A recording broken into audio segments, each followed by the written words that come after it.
গতকালকে রাতে আমার সাথে কথা হয়েছিল যে আমরা রাত্রে বসবো। আরেকটা কথা হয়েছিল আগামীকালকে শিক্ষা উপদেষ্টার সাথে কথা হবে। তো এই দুটি কথা আমাদের ছিল যে আমরা বসে ডায়ালগ করে আমরা কথা বলে এটা সমাধান করবো।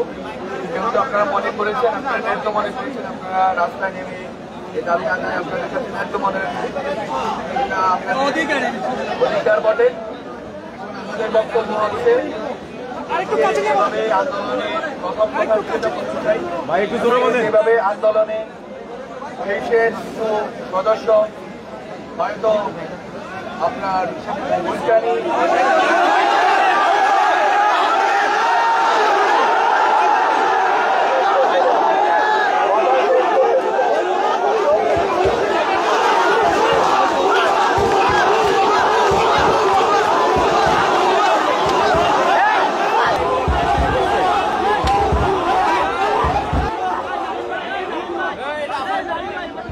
আমি কথা বলবো না, আমি কথা বলবো না, আমি কথা বলবো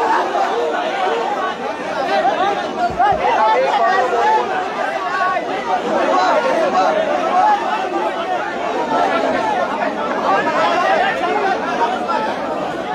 ভাই ভাই ভাই ভাই কে ঢিল রে ভাই ভাই ভাই ভাই ভাই